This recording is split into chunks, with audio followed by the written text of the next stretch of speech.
I also wanted to ask you about Dean Karr, just because he's a good friend and all. And shout out to Dean because he's the shit. I mean, like for me, you know, Dean has done Slipknot and Tool and Manson and just all these records that are so huge to me. When he was photographing you guys, did he do anything that was kind of strange or kind of like, all right, cool, let's take a pig's head and we'll put it right here, and you know, like, did he do anything of that sort, or was it pretty straightforward?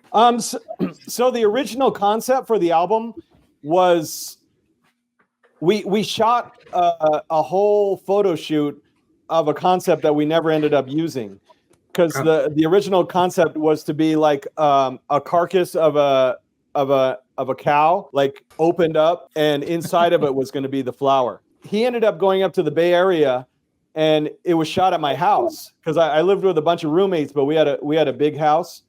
Nice. So we brought in like this cow carcass, and we had it hanging up in my living room, and it was like, you know, gutted open, and he took all these pictures. He had flowers in it. So we had all these pictures, but then we ended up just going with a picture of just the flower. The crazy thing was like, because Dean is such like I mean, he's so fun to hang out with. Like, that's why we used to love hanging out with him when we were mixing the record.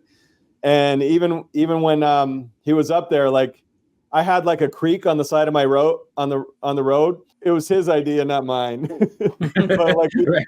Let's put that out there first, everybody. It's like original.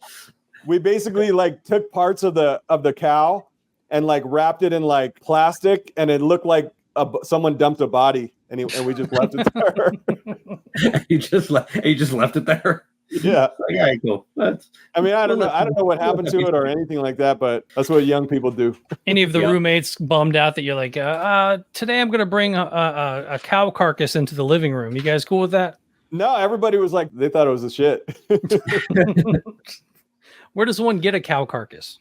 I don't know where he got it. Like it was totally fun, and like, I'm almost at a year not drinking, and part of the reason, like, I messaged Dean before I decided to quit, and asked him some words, because I know that he quit recently as well. Yep. And he was the part of the reason that I stopped drinking as well. Oh, very cool. Super shout out to Dean Karr then. Yeah, I love Dean.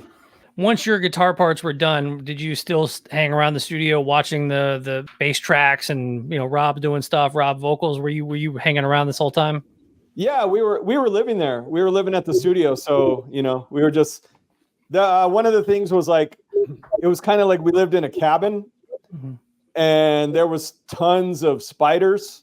So like in the beginning, it's like you'd feel a spider crawling on you in the middle of the night, and you'd be like, like freak out. But then like towards the end of the record, like I'd feel a spider crawling on my face, and I'd just be like, just give a little pet, and then you start naming them. You're like, Charlie, not now.